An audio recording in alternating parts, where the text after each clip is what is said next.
अस्सलाम वालेकुम everyone, welcome to my channel, welcome to another vlog. I hope आप सब ठीक होंगे। हम लोग भी अल्हम्दुलिल्लाह ठीक हैं। और आज मैं मॉर्निंग में उठी। आजकल रूटीन थोड़ी सी डिफरेंट हुई हुई है। वो इस तरह के बच्चे जो हैं पता नहीं क्यों रात में इतना लेट सो रहे हैं आजकल, हालांकि सुबह स्कूल भी जाना होता है। ज़ैनब को वेकेशंस हो चुकी हैं, फ़ातिमा के अभी 2-3 पेपर रहते हैं और इज़ा के भी अभी, वो भी सब फ़ातिमा के साथ स्कूल जा रही है। दिल तो मेरा नहीं करता इज़ा को भेजने को, लेकिन मैं एक तो छुट्टियाँ इतनी नहीं करवाना चाहती, दूसरा ये कि फिर अकेली फ़ातिमा जाएगी ना तो उसको बहुत फ़ील होगा। दैट्स वाई मैं आजकल फ़ातिमा को भी भेज रही हूँ। और चूँकि बच्चे रात को सोते सोते 12 बजा देते हैं, तो मैं ऑफ़ कोर्स उनके बाद सोती हूँ, तो मुझे 12:30-1 बज ही जाते हैं सोते सोते। सो सुबह मॉर्निंग में उठना इतना मुश्किल हो जाता है। खैर, बच्चों को स्कूल भेज के मैं आजकल फिर सो रही हूँ, हालांकि मेरी कभी भी ऐसी रूटीन नहीं रही। लेकिन इंशाल्लाह ताला मैं इसको ठीक कर लूँगी। थोड़ी मैं बिगड़ गई हूँ, तो वो मैं ख़ुद को, मुझे ठीक करना ना, मुझे कोई टाइम नहीं लगता और इतनी कोई ख़ास मेहनत भी नहीं लगती। बस एक मोटिवेशन चाहिए होती है और इंसान जो करना चाहे वो कर लेता है।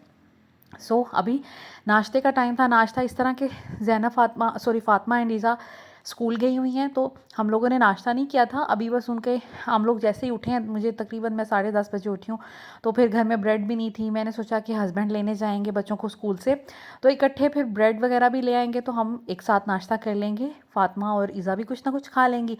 तो सबके लिए जो खाना बनाना होगा ना, तो मैं एक साथ ही बना लूँगी, ताकि एक साथ ही खाने पीने का काम ख़त्म हो और बर्तन वगैरह जो हैं वो धुल जाएँ। तो यहाँ पर अभी वो आने वाले थे, तो मैंने सोचा चाय चढ़ा देती हूँ। चाय अच्छे से तब तक पक जाएगी और उतनी देर में ब्रेड वगैरह भी आ जाएगी, तो फिर अंडे वगैरह मैं बना लूँगी। आज मैंने करनी है फ्रिज की क्लीनिंग, क्योंकि आपको पता है कि ईद आने वाली है। बड़ी ईद पर सबसे ज़्यादा ज़रूरी काम ये होता है कि आप अपने फ्रिज को टाइमली साफ़ कर लें, क्योंकि फिर ये होता है कि आजकल गर्मी भी बहुत है, पानी भी चाहिए सबको ठंडा। इसके अलावा गोश्त भी लोग फ्रिज में रख लेते हैं, तो फिर ना अगर बर्फ़ वगैरह जमी हो या फिर फ्रिज में की सफाई होने वाली हो ना, तो बहुत बुरा लगता है। तो इस वजह से मैंने सोचा कि मेरा भी फ्रिज काफ़ी गंदा हुआ हुआ था। मैंने रमज़ान की क्लीनिंग की हुई थी, उसके बाद की ही नहीं। तो मैंने सोचा कि भाई आज फ्रिज को क्लीन कर लेते हैं। मैंने वैसे अपने फ्रिज में गोश्त वगैरह तो रखना नहीं होता, क्योंकि हम ईद पे तो यहाँ होते नहीं है। हम अपनी ईद जो है फैसलाबाद में करते हैं, और वहाँ से आकर जब मैं वहाँ से आती हूँ, तो गोश्त वगैरह बहुत सारे इंसिस्ट करते हैं। मामा भी कर रही होती हैं, मेरी सिस्टर लोग भी कर रहे होते हैं, फिर मेरे ससुराल वाले भी कर रहे होते हैं कि आप गोश्त ले जाओ। तो हम लोग नहीं लेके जाते कि 4-5-6 घंटे का सफ़र में कहीं गोश्त ख़राब ना हो जाए। दैट्स वाई हम लोग कभी भी नहीं लेके आते। बस जो भी हम वहीं पे खा लिया, पी लिया और दावतें अपनी इंजॉय कर ली, एंड दैट इज़ इट। लेकिन मैंने सोचा कि क्यों ना फ्रिज को क्लीन कर लूँ। एक तो मेरा काम भी हो जाएगा, किचन की क्लीनिंग भी स्टार्ट अब मैंने करनी है फ्रिज की क्लीनिंग से। उसके साथ साथ ये कि आप लोगों के साथ शेयर कर लूँगी, आप लोगों को भी थोड़ी मोटिवेशन मिल जाएगी। और जो तरीका मैं आपके साथ शेयर करने वाली हूँ बड़ा इजी और क्विक है। उससे ये होगा कि बड़ी आसानी से हो जाती है। बस आपने करना क्या है, एक पॉट में पानी गर्म करना है, उसमें नमक डालना है, फ्रिज में रख के फ्रिज को बंद कर देना है। सारी बर्फ़ जो है वो मेल्ट हो जाएगी। मैं फ्रिज को बड़ी क्विकली साफ़ कर लेती हूँ, क्योंकि घंटों घंटों कौन फ्रिज को बंद करके रखे और उसकी जी बर्फ़ मेल्ट होने का वेट करे, और ये कि फिर बाकी काम भी चल रहे होते हैं, किचन भी मैसी सारा दिन पड़ा रहता है।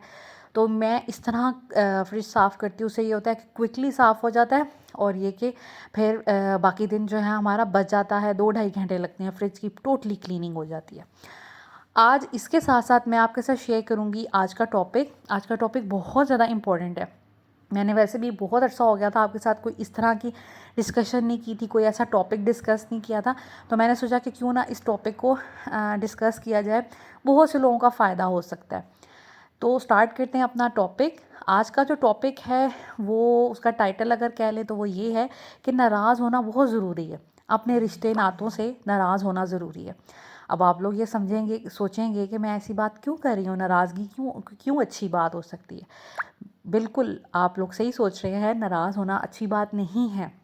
लेकिन मैं आप लोगों को एक रियलिटी बताती हूँ कि हमने अपने इर्द गिर्द देखा होगा, या आप में से बहुत से मेरे देखने वाले, सुनने वाले ये सोच रहे होंगे कि हाँ यार, हम किसी से नाराज़ नहीं होते। बहुत सी बीवियाँ ऐसी होती हैं जो अपने हस्बैंड की बहुत सी बातों पे नाराज़ होती नहीं हैं, डर से, रिस्पेक्ट से, या ये सोचकर कि हमारा राइट नहीं बनता हम नाराज़ हों, या फिर बस वो डरती हैं इस इन चीज़ों से। तो उससे क्या होता है कि हम बर्दाश्त करते रहते हैं। जब ऑफ़ कोर्स हम किसी से नाराज़ नहीं होंगे, किसी की एक गलती बर्दाश्त कर ली, किसी की दूसरी गलती बर्दाश्त कर ली, और मैं सिर्फ़ हस्बैंड की बात नहीं कर रही, मैं दोस्तों की, अपने बहन भाइयों की, इवन पेरेंट्स की, या फिर ससुराल वाले हो सकते हैं, कोई भी हो सकता है जिससे भी आपकी डीलिंग होती है। आपके वर्क प्लेस पे कोई ऐसा पर्सन हो सकता है, कोई आपकी जिसे कहते हैं कि फ्रेंड, कोलीग, कुछ भी, कोई भी ऐसी हो सकती है कि देखें, कभी कभी हम किसी को खोने से डरते हैं। दैट्स वाई हम उससे नाराज़ नहीं होते हैं। हम सोचते हैं कि अगर हम इससे नाराज़ हो जाएंगे, खफा हो जाएंगे, या इसको इसकी गलती का एहसास दिला देंगे, तो ये बंदा तो हमसे नाराज़ हो जाएगा और हम इसको खो ना दें। तो ऐसा नहीं होता। देखें, रिश्ता जो होता है ना, मोहब्बत जो होती है, वो दो तरफ़ा हो तो ही सही रहती है। एक तरफ़ा अगर मोहब्बत है तो फिर उसका कोई फ़ायदा नहीं है, वो फिर सेक्रीफाइस बन जाता है। या तो मोहब्बत होती है या नहीं होती। मेरे अब्बू ये बात कहा करते हैं कि या तो मोहब्बत होती है या नहीं होती, बीच में कुछ नहीं होता। तो इसी तरह अगर मोहब्बत है और दोनों तरफ से है, जैसे हस्बैंड वाइफ का रिलेशनशिप है, माँ बाप और बच्चों का रिलेशनशिप है, बहन भाइयों का रिलेशनशिप है, अगर दोनों तरफ से इक्वली कंट्रीब्यूशन है ना, तो वो रिश्ता निभाने का भी मज़ा आता है, और उसके साथ उसमें सेक्रीफाइस करने का, उसमें कुछ देने का, कुछ लेने का मज़ा भी आता है। अगर रिश्ते ऐसे हैं कि बस आप सारा कुछ करते जा रहे हैं, निभाते जा रहे हैं, निभाते जा रहे हैं, और अगले को फ़िक्र ही नहीं है, अगले को एहसास ही नहीं है कि आप उसके लिए क्या कर रहे हैं, तो फिर ऐसे रिश्तों का क्या फ़ायदा। अब मैं बात करती हूँ प्रैक्टिकल लाइफ की। प्रैक्टिकल लाइफ में ये होता है कि अब जैसा हमारा हस्बैंड वाइफ का रिलेशनशिप है, बच्चों के साथ रिलेशनशिप है, चले बच्चे तो हम अगर पेरेंट्स हैं तो बच्चों के साथ कोई, लेकिन समटाइम्स हमारे पेरेंट्स, जब हम बूढ़े पेरेंट्स हमारे बूढ़े हो जाते हैं, हम लोग जवान हो जाते हैं, बहन भाई आ गए, अब सब जॉब्स कर रहे हैं, या फिर सबकी शादियाँ होंगी, सब अपनी अपनी जगह पे सेटल हैं। समटाइम्स पेरेंट्स भी किसी एक बच्चे पे सारा राइट समझ लेते हैं, किसी एक से डरते हैं, और उसको जी कुछ नहीं कहना, वो नाराज़ हो जाएगा। तो ये कहाँ की अच्छी बात है। आपका काम है कि सब बच्चों को इक्वली ट्रीट करना। जहाँ पे ये डिस्क्रिमिनेशन आ जाती है ना, वहाँ पे रिलेशनशिप्स ख़राब होना शुरू हो जाते हैं। सो आपको मैं अपनी लाइफ से बताती हूँ, मैं क्यों कह रही हूँ कि नाराज़ होना ज़रूरी है। एग्जांपल्स बताती हूँ। जब कोरोना आया, मेरे हस्बैंड घर में रहते थे, ऑफ कोर्स सब बिजनेसेस बंद हो गए थे, सब लोग घर में रहते थे, तो मेरे हस्बैंड ने काम शुरू कर लिया। दिन रात वो अर्तुगरुल देख रहे हैं। अर्तुगरुल की अच्छी खासी एपिसोड्स थी। मैं वो बंदी हूँ जिसने अर्तुगरुल के एक एपिसोड भी नहीं देखी, क्योंकि कोरोना आया तो काम बढ़ गया। अब बच्चे घर पे हैं, स्कूल्स नहीं हैं, फिर हम लोग घर पे सारा दिन रह रहे हैं। अब सब लोग घर रह रहे हैं, कहीं कोई बाहर नहीं जा रहा, तो काम भी डबल हो गया, ड्यूटियाँ डबल हो गई, खाने पीने, उठे बैठे खा लिया पी लिया जी, अब ये पका लेते हैं, अब वो पका लेते हैं। तो इस तरह करके कुछ इम्यूनिटी का भी होता था कि इम्यूनिटी अच्छी हो, खाएं पिएँ, तो इस तरह ना सारा दिन इन्हीं चीज़ों में गुजर जाता था। तो काम ऑफ कोर्स बढ़ जाता है जब घर में मौजूद सारे लोग हों। अब उस सूरत में क्या हुआ, मेरे हस्बैंड जो हैं वो सुबह शाम अर्तुगरुल देख रहे हैं। सारी रात वो जागते थे, अर्तुगरुल देखते थे, और सारा दिन वो सोते थे। जैसे ही उठना, मोबाइल देख लेना, रील्स देख लेनी, अर्तुगरुल देख लेना, ऐसे टाइम गुजर गया। मुझे इतना फ़ील हुआ कि ये क्या लाइफ है कि मैं जब हम लोग उठते हैं तो मेरे हस्बैंड सो रहे होते हैं, और जब हमारे सोने का टाइम होता है तो वो उठ जाते हैं। मुझे ये चीज़ इतनी बुरी लगी और इतना मुझे दुख हुआ। मैं सारा दिन बच्चों के साथ खपती थी, उस टाइम पे मेरे हस्बैंड सोते थे। तब ज़ैनब फ़ातिमा थी और ये दोनों एक जितनी थी, ट्विंस वाला हिसाब था, तो बहुत तंग किया करती थी। घर को भी मैनेज करना, खाना पकाना, सारी ड्यूटी पे करनी। अब मेड भी कोई नहीं आ रही थी, मेड भी नहीं हमने कोई लगवाई हुई थी, तो मेरा तो बुरा हाल हो गया। और मुझे ये लगता था कि यार कोई तो सुख का सांस आए मुझे भी, और कोई तो ऐसा टाइम हो कि थोड़ी देर हस्बैंड बच्चों को देखें और मैं थोड़ी कोई नैप ले लूँ, मैं कोई रेस्ट कर लूँ। कुछ भी ऐसा नहीं था। मुझे बहुत ज़्यादा बुरा फ़ील हुआ। सो फिर मैं इनसे नाराज़ हो गई, और अच्छा खासा मैं इनसे नाराज़ हुई। खैर इन्होंने फ़ील कर लिया कि गुल तो मुझसे नाराज़ कम होती हैं, या जो भी है, तो ये बहुत ज़्यादा खफ़ा हैं इस बात पर। तो फिर इन्होंने काफ़ी पूछा मुझसे, क्या बात है, क्या नहीं बात है। फिर मैं बैठी और मैंने कहा कि ये कोई बात है, मतलब मुझे लगता है कि ये बिल्कुल ही नेगेटिव चीज़ है कि हम जब सोते हैं आप जागते हैं, आप जब जागते हैं उस वक़्त हमारे सोने का टाइम हो रहा है, और जब हम जाग रहे हैं तो आप सो रहे हैं। मतलब इस तरह ये कोई बात नहीं है करने वाली, और ये कोई तरीक़ाकार नहीं है। और मैंने इनको एहसास दिलाया कि देखें, आप बच्चों के क्या इनपुट दे रहे हैं बच्चों की लाइफ में। आप उनके साथ खेल नहीं रहे, टाइम नहीं स्पेंड कर रहे, आप उनको कोई चीज़ सिखा नहीं रहे, आप उनके साथ बिल्कुल टाइम स्पेंड नहीं कर रहे, मेरे साथ टाइम स्पेंड नहीं कर रहे, तो ये तो अच्छी बात नहीं है। मैंने उनको ये चीज़ों का थोड़ा बहुत एहसास दिलाया। मैं उनसे पहले तो नाराज़ हुई, और उसके बाद चुप। मेरी नाराज़गी ऐसी होती है, मैं बदतमीज़ी नहीं करती, मैं ऊंचा ऊंचा बोलती नहीं हूँ या कुछ, मैं चुप कर जाती हूँ बस। और मेरी चुप जो है, क्योंकि मैं थोड़ी जॉली नेचर की हूँ, तो फिर मेरी चुप ना मेरे पेरेंट्स को बर्दाश्त होती है, ना मेरे बहन भाइयों को बर्दाश्त होती है, ना दोस्तों को हुआ करती थी, और अब हस्बैंड से भी नहीं होती। सो मैंने इन्हें, मैं चुप हो गई। उसके बाद इन्होंने जब पूछा, मैं बता ही नहीं रही हूँ। खैर, जब इन्होंने कहा तो फिर मैंने तहम्मुल से बैठ के उनको उनकी गलतियों का एहसास दिलवाया। उनको ये बात समझ आई, और उन्होंने फ़ील किया कि हाँ, मैं बिल्कुल ठीक कह रही हूँ, और उन्होंने अपने आप को ठीक करना शुरू किया। और बाकी ये कि जैसे वो मूवीज़ देख रहे होते थे या कुछ भी कर रहे होते थे, फिर हम इकट्ठे देख रहे होते थे। और इसी तरह उन्होंने कुछ टाइम बच्चों के साथ गुजारना शुरू कर दिया, मेरे साथ गुजारना शुरू कर दिया। तो इस तरह मैं ये नहीं कहती थी कि आप घर के सारे काम करें और आप बच्चों को भी देखें, और आप जी मेरे साथ 50-50 पार्टनरशिप में रहे।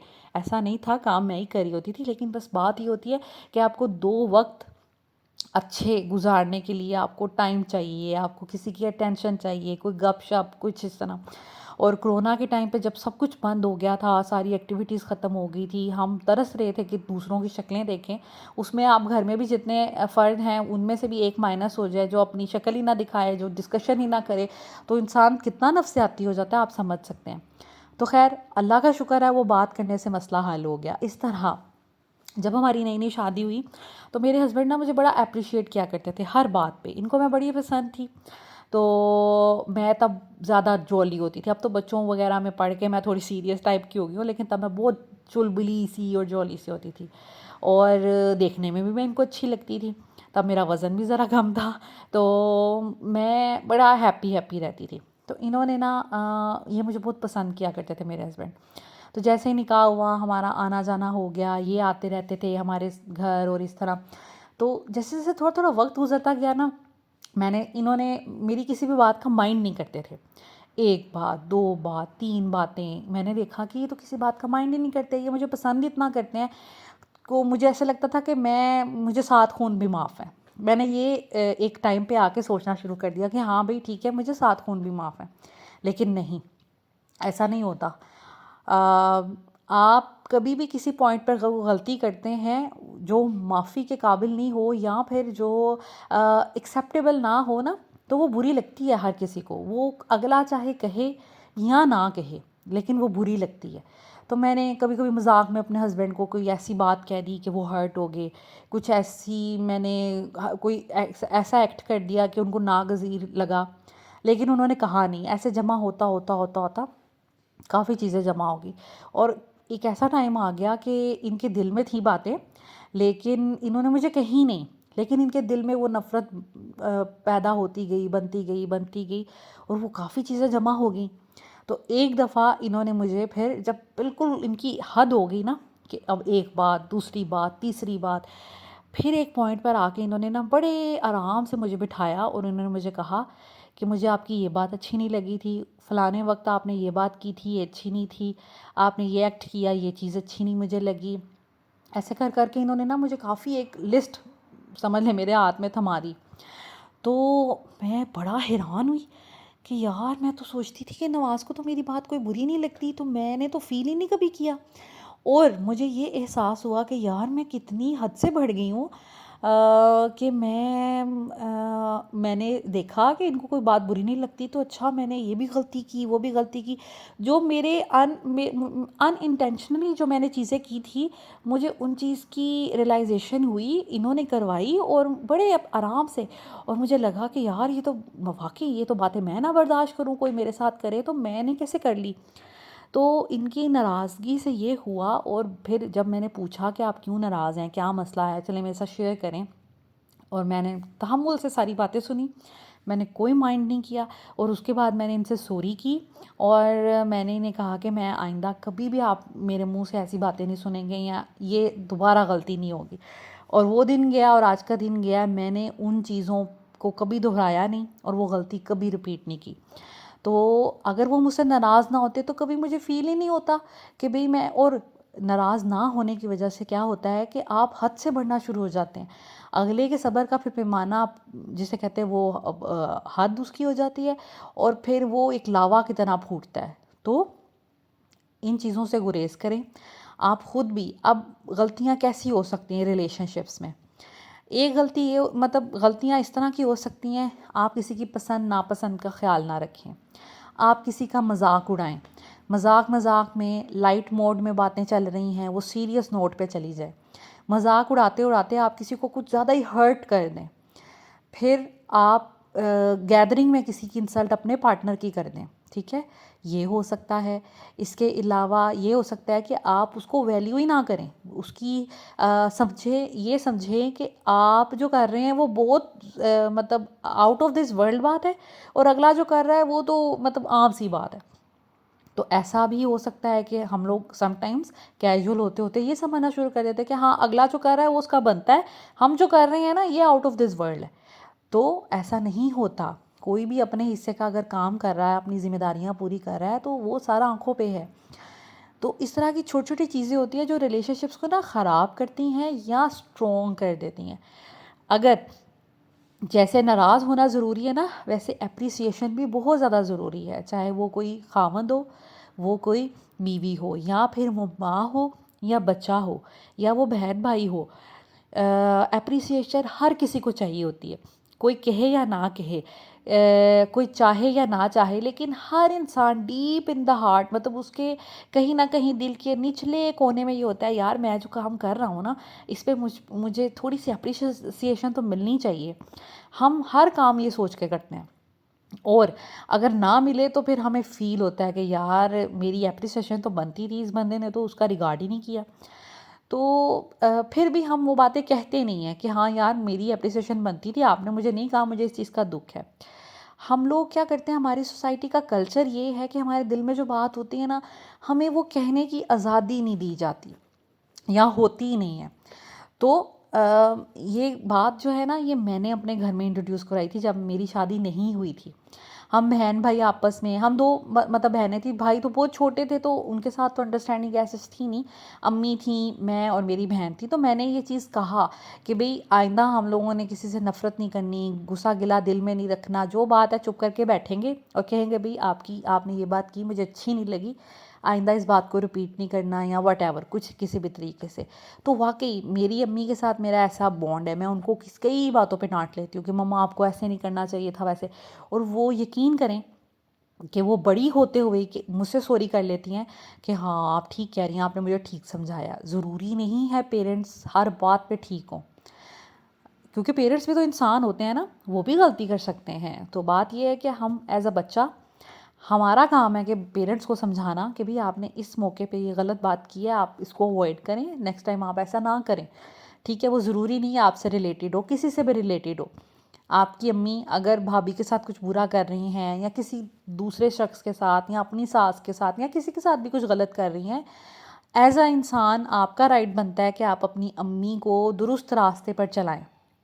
आपके अब्बू अगर कुछ गलत कर रहे हैं तो ये मैं कहती हूँ कि नेकी है बहुत बड़ी, और इससे आपको तो सवाब मिलेगा मिलेगा, आपके अब्बू अगर आपकी बात पे आके ठीक हो जाएं तो उनको भी वो भी गुनाह से बच जाएंगे, वो किसी की दिल आज़ारी से बच जाएंगे, किसी का दिल दुखाने से बच जाएंगे। इसी तरह आपके हस्बैंड हैं, आप लोग आपस में हैं, जो भी कोई भी रिलेशनशिप है, अगर आप एक असूल बना लें ज़िंदगी का कि आपने बैठकर आराम से, बजाय इसके कि चीखना, लड़ाई करना, बुरे बुरे अल्फाज बोलना, उससे बेहतर ये कि आप दोनों, जिससे भी आपको मसला है, अगर आपका रिश्ता इतना वो कीमती है कि आप उसको खोना नहीं चाहते या अपनी लाइफ का सुकून बर्बाद नहीं करना चाहते, बिठाएं उसको कहें कि देखें मैं आपसे बहुत प्यार करती हूँ, आप मेरे लिए बहुत ज़्यादा इम्पोर्टेंट है, ये बात हुई थी, ये बात अच्छी नहीं आपने की या ये एक्ट अच्छा नहीं आपने किया, आपको इससे बचना चाहिए, ताकि आप दूसरों की नज़र में भी बेहतर बने, बेहतरीन बने, और मेरे साथ भी, मेरी नज़र में भी हमेशा बेहतर रहें। तो ये बहुत अच्छी बात हो जाएगी, और मेरा ख़्याल है कि जब आप ये प्रैक्टिस करना शुरू करेंगे ना, तो एक हैबिट ही डेवलप हो जाएगी।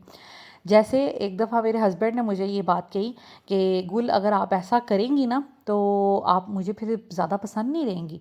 तो मुझे, मेरे लिए ये लफ्ज़ जो थे ना वो इतने बड़े थे कि मैंने सोचा ऐसा कैसा हो सकता है। मैं तो अपनी पूरी लाइफ कोशिश की है कि मैं बेस्ट बेटी बनूं, बेस्ट स्टूडेंट बनूं, बेस्ट एक अच्छी दोस्त बनूं, और मेरे से जितने भी रिश्ते मुंसलिक हैं ना, मैं बेस्ट रहूं, मुझसे आगे कुछ और ना हो, मैं नंबर 1 हूं। तो ये कैसे हो सकता है कि मेरे हस्बैंड ने मुझे ये बात इतनी बड़ी कह दी कि आप मुझे ज़्यादा पसंद नहीं रहेंगी। तो उसके बाद तो फिर मैंने बहुत फूँक फूँक के कि हाँ भाई, ये इंसान भी नाराज़ हो सकता है, और मेरा पूरी ज़िंदगी की ड्यूटी है कि मैंने इसको कहीं नाराज़ नहीं होने देना। मैंने अपने बीच इम्प्रूवमेंट लाते जाना है, और अपनी बुराइयों को निकालते जाना है, और मैं हमेशा बेस्ट रहूँ। तो जब ये जद्दोजहद चलती है ना आपके बीच में, आपके अंदर, क्योंकि आप देखें, जो इंसान किसी की बात नहीं ना सुन सकता, वो खुद पे काम करता है। फिर उसको, उसका दिल करता है कि भाई मैं मुझे कोई कुछ कहे ना, नेगेटिविटी में नहीं, पॉजिटिव हो आप, ठीक है। कुछ लोग होते हैं कि हाँ जी हाँ, मुझे बात करके कोई जा कहाँ सकता है। नहीं नहीं, वो इंसान आपने बिल्कुल नहीं बनना।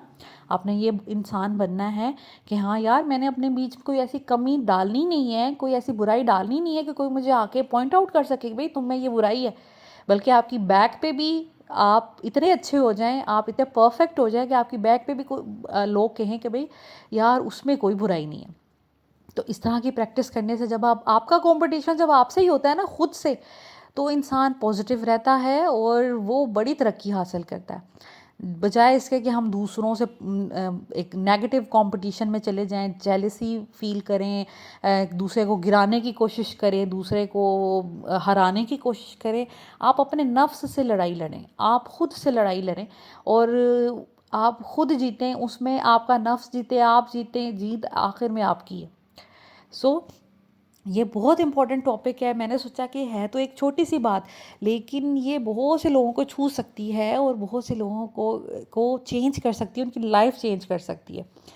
मैं हमेशा यही कहती हूँ कि आप जोड़ने वाले बने, आप बर्दाश्त करें, आप कोई कुछ भी कह रहा है, आप अपने हिस्से का काम करें, और बाकी मामलात अल्लाह पे छोड़ने में। हमेशा डिस्कशंस में आपको ऐसी बातें कहती हूँ, लेकिन समटाइम्स कुछ ऐसे रिश्ते होते हैं, कुछ ऐसे पॉइंट्स होते हैं कि जिस पे आप अगर नाराज़ ना हो, तो अगला जो है ना रिलैक्स हो जाता है। रिलैक्स होता होता होता होता वो आपको फॉर ग्रांटेड लेना शुरू हो जाता है, जिससे आपको इतनी तकलीफ़ होती है, और फिर उसका मुड़ना बहुत मुश्किल हो जाता है।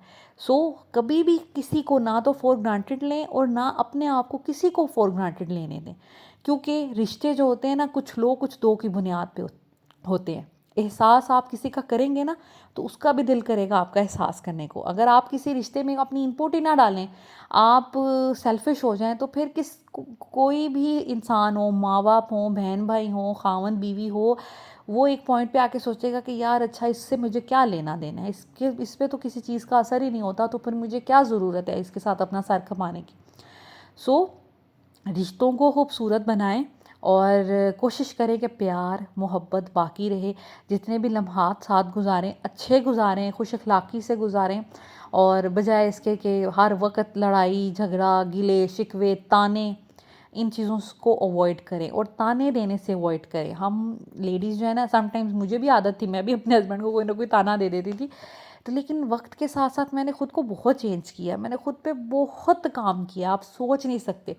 मुझे इतना गुस्सा आने लग गया था, मैं इतनी एक्सट्रीम पे पहुंच गई थी कि मेरे हस्बैंड ने मेरे मैसेज का जवाब नहीं देना तो मुझे गुस्सा आ जाना, और मैंने उनको बुलाना ना, और उन्होंने बाद में मुझे पूछना, तो मैंने फिर आगे से रिस्पॉन्स भी ना करना। तो आहिस्ता आहिस्ता पहले वो उन्होंने बर्दाश्त किया, लेकिन उसके बाद उन्होंने कहा नहीं, ये गलत बात है। और अब बहुत सी चीज़ें ऐसी हो जाती हैं, मैं कहती हूँ अच्छा क्या गुस्सा करना है। मुझे पता है कि जब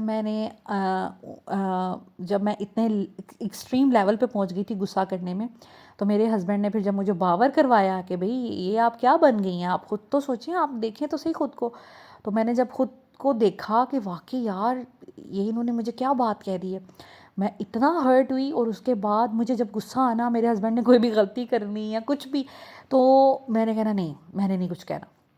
मैंने एक बात इग्नोर करनी, दो बातें इग्नोर करनी। उस वक़्त मेरा बड़ा दिल करना कि मैं फट पड़ूँ, मैं बोलूँ, गुस्सा करूँ। लेकिन मैंने ख़ुद पे इतनी ज़बर की कि मैंने अपने हस्बैंड को भी कहा हुआ है कि मुझे पता है कि ज़बर करना कितना मुश्किल है। जब आपको एक इंसान पे गुस्सा आ रहा हो, आप राइट पे हो, वो रॉन्ग पे हो, फिर भी आप गुस्सा ना करें, पी जाए गुस्सा, तो ये कितना मुश्किल काम है। मुझे पता है, क्योंकि मैंने बहुत चीज़ें ऐसी फिर इग्नोर करना शुरू की। जहाँ पे गुस्सा करना भी होता था, मैं नहीं करती थी। तो अब ये होता है कि अब 10 बातें हो जाती हैं, एक पे नाराज़ हो जाती हूँ तो बाकी 9 छोड़ देती हूँ, या 2 पे नाराज़ हो जाती हूँ। तो इस तरह कर के मैंने अपने गुस्से की आदत कम की। मुझे वाक़ई में बहुत गुस्सा आता था, क्योंकि सब मेरी सुन लेते थे। मेरी अम्मी भी मेरी सुन लेती थी, हस्बैंड भी मेरी सुन लेते थे। तो मैं इतनी ख़राब हो गई थी कि मैंने आदत ही बना ली और मैं बड़ी शॉर्ट टेम्पर्ड हो गई थी। लेकिन इनके एहसास दिलवाने से मुझे इतना फ़ील हुआ कि यार वाक़ई मैंने बुरी नहीं बनना। ऐसा नहीं है कि ये मुझसे नफ़रत करने लग जाए, जबकि एक मियाँ बीवी का रिश्ता ऐसा होता है, सारी लाइफ साथ चलनी है, तो नफ़रत के साथ कैसे ज़िंदगी गुजरेगी। तो मैंने ख़ुद पे बहुत काम किया, ख़ुद पे बहुत जबर किया, और उसका नतीजा ये है कि अब कम गुस्सा आता है। अभी भी आता है, लेकिन ये कि कम गुस्सा आता है। तो खैर, अब ये अल्लाह का शुक्र है, ये ख़ुद भी कहते हैं कि नहीं, आपने ख़ुद को बहुत इम्प्रूव किया। सो इम्प्रूव करना is not a bad thing. और अगर आप में कोई गलती है, कोई आपको एहसास दिलाए, उसमें गुस्सा करने की बात नहीं है, आप वो गलती निकालें। अगर आपने रिश्ता निभाना है, अगर नहीं रिश्ता निभाना, आप कहते हैं कि भाई भाड़ में जाएं आप, तो फिर तो ऐसे आप ज़िंदगी से लोगों को निकालते जाएं और भाड़ में भेजते जाएं। फिर एक वक्त आता है कि जब आप अकेले हो जाते हैं, कोई आपकी रिस्पेक्ट नहीं करता, कोई आपसे मिलके राज़ी नहीं होता, कोई आपके साथ खुश होकर बैठ नहीं सकता, कोई आपसे अपना दुख सुख शेयर नहीं कर सकता, और कोई आपसे हमदर्दी भी नहीं कर सकता। और सब लोग फिर आपके मरने का इंतज़ार कर रहे होते हैं कि हाँ, ये बंदा मरे तो हमारी जान छूटे, जो जो मुंसलिक होते हैं आपसे। तो वाकई ऐसे हमने एग्जाम्पल्स देखी है ना दुनिया में, कि लोग वेट कर रहे होते हैं कि फ़लाना मरे तो हमारी जान छूटे।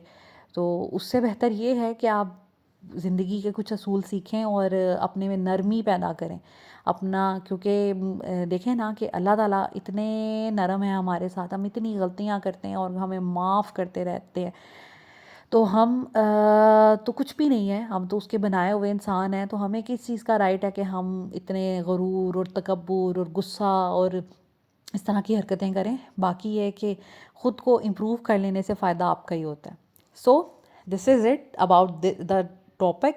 और आप मुझे अक्सर पूछते हैं कि भई आप इतने सुकून से काम कैसे कर लेती हैं, ज़ावियार कहाँ हैं? तो ज़ावियार यहाँ हैं। ज़ावियार, मैं फ्रिज से वो धो रही थी, उसके सारे जो रैक्स वगैरह थे, तो यहाँ पर ज़ावियार ने जी अंडे तोड़ के टेबल पे फैलाए हुए, कुछ नीचे फैलाए हुए, कुछ अपने कपड़ों पे फैलाए हुए। ये कपकेक है, चॉकलेट यहाँ पे बिखरी हुई है, प्लेट यहाँ पे गिरी हुई है, और ये बीच में कॉर्न्स ऐड किए हुए हैं, हलवे की प्लेट थी फ्रिज में से, वो ऐड की हुई है।